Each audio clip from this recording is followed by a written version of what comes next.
Shapes of atomic orbital के इस second part में आप सभी का बहुत बहुत स्वागत है। ये क्लास 11th के केमिस्ट्री का चैप्टर स्ट्रक्चर ऑफ एटम का टॉपिक है। पिछले वीडियो में हमने एस ऑर्बिटल पे बात किया था और हमने ये देखा था कि नोडल सरफेस और बाउंड्री सरफेस क्या होता है। आज के इस वीडियो में हम पी ऑर्बिटल और डी ऑर्बिटल के शेप्स और इसके स्ट्रक्चर के बारे में बात करेंगे और साथ ही साथ यहां पर दो कॉन्सेप्ट आएगा, रेडियल नोडल सरफेस, जो कि ऑब्वियसली लास्ट वीडियो में जो हमने नोडल सरफेस पे बात किया था वही नोडल सरफेस है, और दूसरा होगा एंगुलर नोडल सरफेस। और साथ ही साथ हम ये भी देखेंगे कि इन दोनों का पी और डी का स्ट्रक्चर कैसा होता है। तो उससे पहले मैं आपको स्ट्रांगली सजेस्ट करूंगा कि आप पिछला वीडियो जरूर जरूर जरूर से देख लीजिएगा। तो चलिए आगे बढ़ते हैं। अभी हम बात करेंगे पी ऑर्बिटल के शेप के बारे में।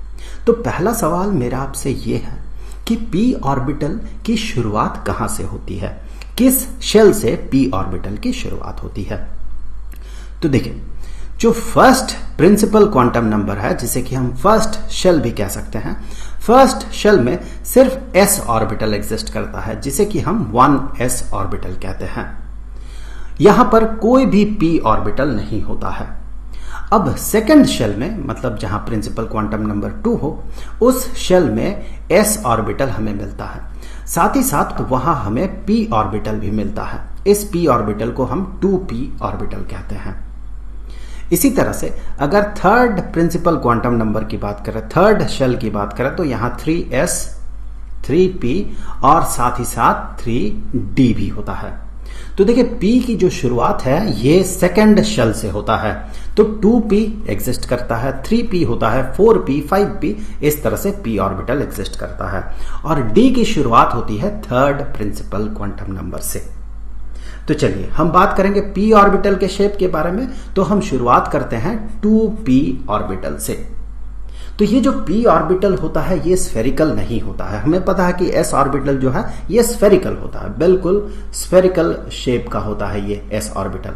लेकिन p ऑर्बिटल जो है ये लोब बना के एग्जिस्ट करता है। कैसा, चलिए देख लेते हैं।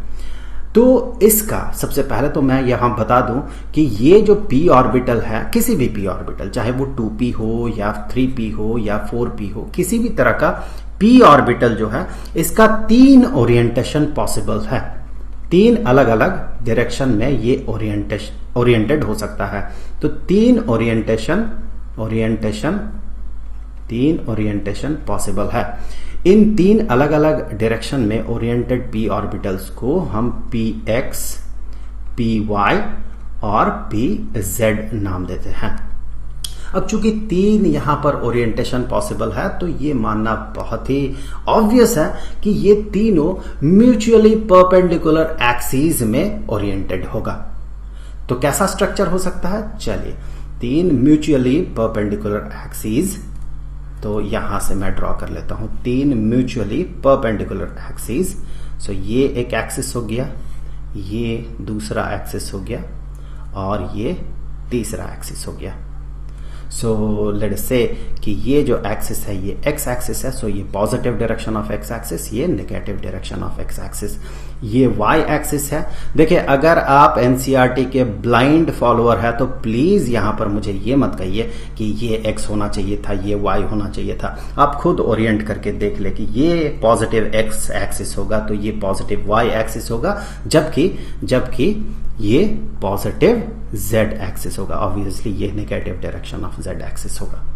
तो इस बारे में प्लीज आप कमेंट मत कीजिए कि यहाँ ओरिएंटेशन गलत है। ओरिएंटेशन गलत या सही आप खुद ओरिएंट कर ले और फिर देखें एनसीईआरटी सही है या गलत है। वैसे ऐसे टॉपिक्स में हम जैसे लोगों को काफी गालियां मिलती है। थैंक्स टू एनसीईआरटी, सिर्फ आप ही लोग इस चैनल के वीडियोस को पसंद करते हैं। चलिए आगे बढ़ते हैं। तो 3 अलग अलग डायरेक्शन में, 3 ओरिएंटेशन में ये एग्जिस्ट कर सकता है p ऑर्बिटल। सबसे पहले मैं वो p ऑर्बिटल ड्रॉ करूंगा जो x एक्सिस के अलोंग है, x एक्सिस के डायरेक्शन में ओरिएंटेड है। ये जो p ऑर्बिटल होता है ये लोब बना के रहता है, लोब जैसा होता है, ये ऐसा होता है, ये और इस डायरेक्शन में। तो ये हो गया एक p ऑर्बिटल, इसे हम px ऑर्बिटल कहते हैं। ये एक ऑर्बिटल हो गया। सो ये क्या है? ये px ऑर्बिटल है, p सब x। उसी तरह से अगर y एक्सिस के डायरेक्शन में ओरिएंटेड p ऑर्बिटल हो तो वो कुछ ऐसा होगा, कुछ ऐसा y एक्सिस के अलोंग कुछ ऐसा होगा ये ऑर्बिटल। इसे कहा जाता है py ऑर्बिटल, p सब y। उसी तरह से z एक्सिस के अलोंग जो p ऑर्बिटल होगा, z एक्सिस के अलोंग उस ऑर्बिटल को हम कहते हैं pz orbital. So this is p सब z ऑर्बिटल। तो इस तरह से तीन अलग अलग ओरिएंटेशन हमें मिलता है और उन्हें हम नाम देते हैं px, py और pz ऑर्बिटल।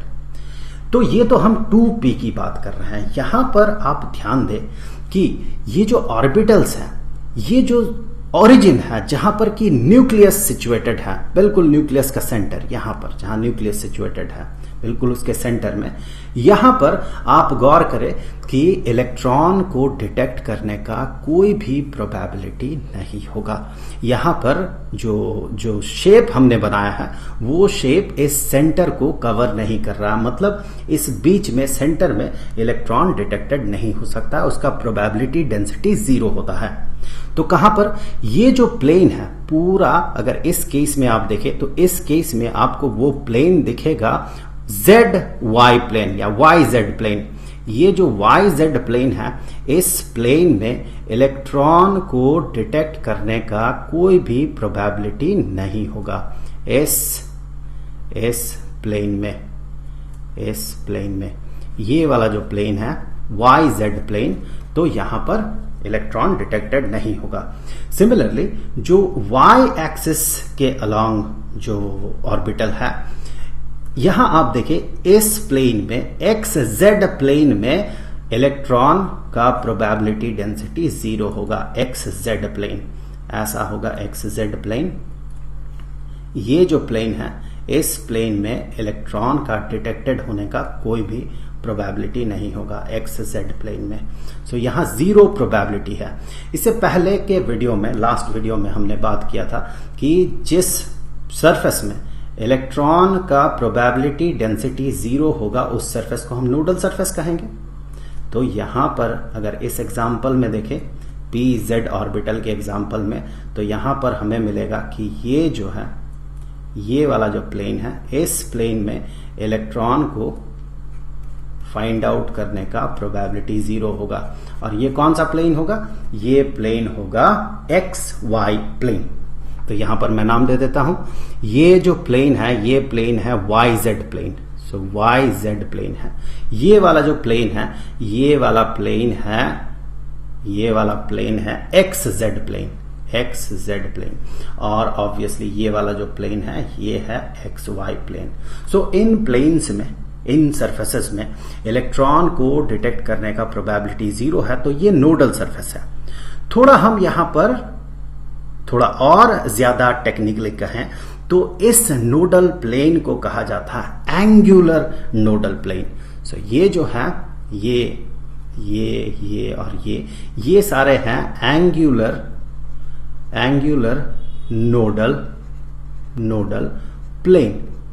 देखिए लास्ट वीडियो में हमने जिस नोडल प्लेन के बारे में बात किया था, जब हम s ऑर्बिटल के बारे में बात कर रहे थे, तो हमने ये देखा था कि जो 2s ऑर्बिटल होता है, 2s ऑर्बिटल का शेप जो है कुछ ऐसा होता है। न्यूक्लियस में ये बहुत ज्यादा डेंसिटी होता है, प्रोबेबिलिटी डेंसिटी, फिर ये जाके 0 हो जाता है। उसके बाद फिर से इसका एग्जिस्टेंस आता है, ये एग्जिस्ट कर सकता है और कुछ ऐसा शेप हमें मिला था 2s ऑर्बिटल के लिए।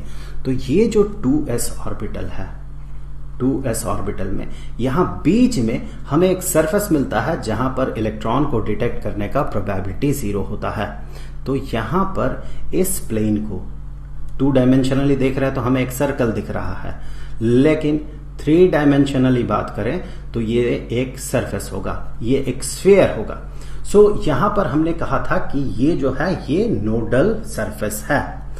यहां पर थोड़ा और ज्यादा टेक्निकली अगर कहें तो इसे रेडियल नोडल सरफेस कहा जाता है, रेडियल नोडल सरफेस। और यहां भी इसे एंगुलर नोडल सरफेस कहा जाता है। चलिए, मैंने प्लेन लिखा था तो प्लेन से बेहतर होगा अगर मैं सरफेस लिखूं। So angular nodal surface, angular nodal surface. तो एस ऑर्बिटल में हमें रेडियल नोडल सरफेस दिखता है, लेकिन एंगुलर नोडल सरफेस नहीं दिखता है। ये स्फेरिकल नेचर का होता है और न्यूक्लियस के सेंटर में होता है। तो यही एक मेन रीजन है कि यहां पर एंगुलर नोडल सरफेस नहीं मिलता है, बल्कि रेडियल नोडल सरफेस ही मिलता है। लेकिन अगर पी ऑर्बिटल की बात करें तो यहां पर हमें एंगुलर नोडल सरफेस तो मिलता ही है, साथ ही साथ रेडियल नोडल सरफेस भी मिलता है। लेकिन radial nodal surface 2p orbital में हमें नहीं दिखता है, वो 3p ऑर्बिटल में दिखता है। देखिए, 2p ऑर्बिटल जो है p के लिए पहला ऑर्बिटल है, 3p ये दूसरा ऑर्बिटल है। s की अगर हम बात करें, प्रीवियस वीडियो में हमने बात किया था कि 1s ऑर्बिटल में कोई भी नोडल सरफेस नहीं होता है, रेडियल नोडल सरफेस वहां एग्जिस्ट नहीं करता है, क्योंकि 1s जो है ये पहला s ऑर्बिटल है। लेकिन 2s ऑर्बिटल में हमें एक nodal surface, radial nodal surface दिखता है। 3s ऑर्बिटल में हमें 2 रेडियल नोडल सरफेस दिखता है। उसी तरह से चूंकि ये पहला है, p के लिए पहला है, इसीलिए यहां पर रेडियल नोडल सरफेस हमें नहीं दिखता है। भले ही एंगुलर नोडल सरफेस दिख जाए, रेडियल नोडल सरफेस नहीं दिखता है, चूंकि ये पहला p ऑर्बिटल है। 3p ऑर्बिटल में हमें रेडियल नोडल सरफेस मिलेगा। तो यहां पर 2p ऑर्बिटल में सिर्फ एंगुलर नोडल सरफेस मिलता है, लेकिन 3p ऑर्बिटल में हमें एंगुलर नोडल सरफेस तो मिलता ही है, साथ ही साथ हमें रेडियल नोडल सरफेस भी मिलता है। चलिए देख लेते हैं कि radial nodal surface 3p orbital के लिए कैसा होगा।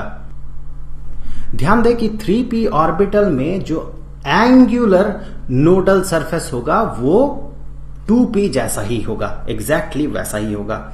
लेकिन यहां पर एक और चीज हमें दिखेगा जो कि है रेडियल नोडल सरफेस। चलिए देख लेते हैं वो रेडियल नोडल सरफेस 3p के लिए कैसा होगा। मतलब 3p के लिए एक और हमें कर्व्ड सरफेस ऐसा मिलेगा जहां पर हमें इलेक्ट्रॉन को डिटेक्ट करने का प्रोबेबिलिटी 0 मिलेगा। तो अब हम ड्रॉ कर रहे हैं 3p ऑर्बिटल। चलिए अलोंग z एक्सिस इसे ड्रॉ कर लेते हैं। सो अलोंग z एक्सिस हम इसे ड्रॉ करेंगे, सिर्फ 3pz ऑर्बिटल को हम ड्रॉ कर रहे हैं। सो 3p ऑर्बिटल z एक्सिस के अलोंग ओरिएंटेड जो है उसी को हम ड्रॉ कर रहे हैं। सो सबसे पहले ऐसा लोब हमें दिखेगा, ऐसा लोब जो कि ऑब्वियसली 2p ऑर्बिटल में भी दिख रहा था, और साथ ही साथ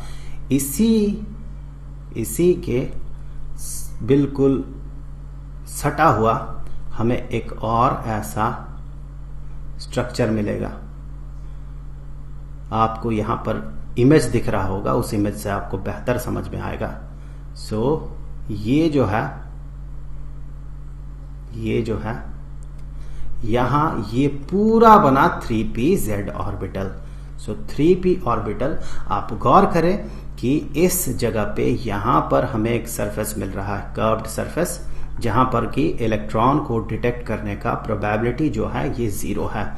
तो ये जो नोडल सरफेस है, this nodal surface is radial nodal surface, radial nodal surface. और साथ ही साथ अगर मैं बाकी एक्सीज को ड्रॉ कर लेता हूं, लेट्स से कि ये हो गया y एक्सिस, ये नेगेटिव y डायरेक्शन, और इस तरह से x एक्सिस क्रॉस किया है, ये x एक्सिस है, ये नेगेटिव x डायरेक्शन। तो आप यहां पर गौर करें कि जो xy प्लेन होगा, xy प्लेन पिछले केस की तरह ही जो एक्स वाई प्लेन होगा, इस एक्स वाई प्लेन में, इस एक्स वाई प्लेन में, ड्रॉ दिस वे, इस एक्स वाई प्लेन में, इस प्लेन में, ये जो एक्स वाई प्लेन है, इस एक्स वाई प्लेन में भी इलेक्ट्रॉन को डिटेक्ट करने का प्रोबेबिलिटी 0 होगा, इस प्लेन में भी, एक्स वाई प्लेन में। यहां पर गौर करें कि कोई भी प्रोबेबिलिटी डेंसिटी हमने स्पॉट नहीं किया है, यहां पर न्यूक्लियस है। तो ये जो सरफेस है, जैसे कि हमने इससे पहले बात किया, ये होगा एंगुलर नोडल सरफेस। अब जो ये एंगुलर नोडल सरफेस है और रेडियल नोडल सरफेस है, ये दोनों ही नोडल सरफेस का दो अलग अलग कैटेगरी है, तो इन दोनों को ही हम नोडल सरफेसेस कह सकते हैं। तो नंबर ऑफ नोडल सरफेसेस और फिर प्रिंसिपल क्वांटम नंबर, इनके बीच एक बहुत ही बेहतरीन रिलेशन होता है। चलिए हम एस पी दोनों के लिए ही हम सारे nodal surfaces, possible nodal surfaces के नंबर्स को लिखेंगे। तो सबसे पहले हम लिखेंगे रेडियल नोडल सरफेस को, number of radial nodal surfaces, number of radial nodal surfaces, और फिर angular nodal surfaces, number of radial nodal surface और number of angular nodal surface. शुरू करते हैं हम 1s से। सो 1s ऑर्बिटल में, जैसे कि हमें पता है कि रेडियल नोडल सरफेस ये 0 होता है, और s ऑर्बिटल के लिए तो एंगुलर नोडल सरफेस होता ही नहीं है किसी भी तरह के s ऑर्बिटल के लिए। अब 2s ऑर्बिटल में देखें, रेडियल नोडल सरफेस 0 नहीं होगा बल्कि 1 होगा, एक रेडियल नोडल सरफेस होता है, लेकिन एंगुलर नोडल सरफेस s में तो होता ही नहीं है। 3s में ये रेडियल नोडल सरफेस 2 होते हैं और एंगुलर नोडल सरफेस 0 ऑब्वियसली होगा। इसी तरह से 4s में हमें 3 रेडियल नोडल सरफेसेस मिलेंगे। अब p में वापस आते हैं। सो p के लिए देखें, p 1p तो होता नहीं है, 2p से शुरू होता है। 2p में रेडियल नोडल सरफेस 0 होता है, लेकिन एंगुलर नोडल सरफेस 1 होता है। 3p में, चाहे वो px हो, py हो, pz हो, एक रेडियल नोडल सरफेस होता है और एक एंगुलर नोडल सरफेस होता है। मैं यहां पर रिपीट कर दूं, s के लिए एंगुलर नोडल सरफेस 0 होता है। p के लिए, चाहे किसी भी तरह का p हो, 2p हो, 3p हो, किसी भी तरह का p हो, एंगुलर नोडल सरफेस 1 होता है। अब आगे बढ़ते हैं। 4p में एंगुलर नोडल सरफेस, जैसे कि हमें पता है p के लिए 1 होगा। अब 4p में रेडियल नोडल सरफेस जो है, रेडियल नोडल सरफेस 2 होगा। यहां पर आप गौर करें, हमेशा किसी भी ऑर्बिटल की शुरुआत जब होती है, फर्स्ट टाइम, जब वो सबसे कम क्वांटम, प्रिंसिपल क्वांटम नंबर वाला जो ऑर्बिटल वो होगा, तो s के लिए 1s होगा वो, उस केस में रेडियल नोडल सरफेस 0 होगा, अगले वाले में 1 होगा, अगले वाले में 2 होगा। p के लिए पहला जो p ऑर्बिटल होता है उसके लिए प्रिंसिपल क्वांटम नंबर 2 होता है, 2p पहला p ऑर्बिटल होता है, तो यहां पर ये 0 होगा, अगले बार 1 होगा, फिर अगले बार 2 होगा। तो ये रिलेशन आप याद रखें। और s के लिए एंगुलर नोडल सरफेस 0 और p के लिए एंगुलर नोडल सरफेस 1 होगा। उसी तरह से d के लिए angular nodal surface, number of angular nodal surfaces 2 होंगे d के लिए।